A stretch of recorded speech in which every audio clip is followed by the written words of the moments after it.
সকল সম্প্রদায়ের মানুষের ঐক্যে ব্যালট বিপ্লবের মাধ্যমে ন্যায় ও ইনসাফ প্রতিষ্ঠার আহ্বান জানিয়ে খাগড়াছড়িতে নির্বাচনের জন্য সমতাভিত্তিক পরিবেশ লেগাল প্লেয়িং ফিল্ড এখনও তৈরি হয়নি বলে দাবি করেছেন জামায়াতে ইসলামী মনোনীত প্রার্থী মোহাম্মদ ইয়াকুব আলী। রবিবার বিকেলে খাগড়াছড়ি শাপলা চত্বরে আয়োজিত এক গণসমাবেশে তিনি বলেন, গ্রামে গ্রামে জামায়াত ও এনসিপির নেতাকর্মীদের হুমকি দেওয়া হচ্ছে। এসব আচরণবিধি লঙ্ঘনের বিরুদ্ধে ব্যবস্থা নিতে তিনি রিটার্নিং অফিসারের কাছে দাবি জানান।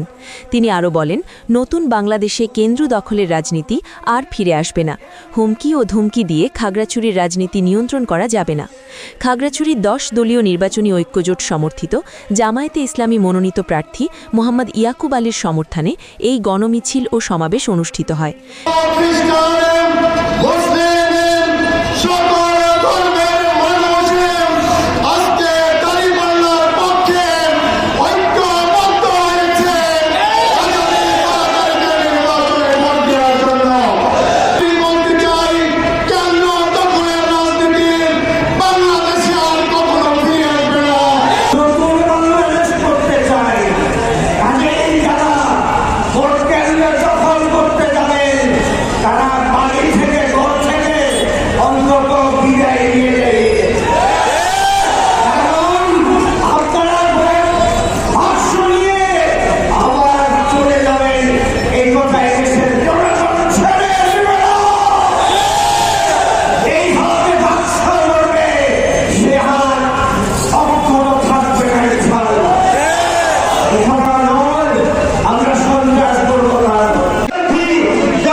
খাগড়াছড়ি গেট থেকে শুরু হওয়া মিছিলটি চেঙ্গি স্কোয়ার, শাপলা চত্বর, মধুপুর বাজার ও পানখাইয়াপাড়া ঘুরে শাপলা চত্বরের মুক্তমঞ্চে গিয়ে সমাবেশে পরিণত হয়।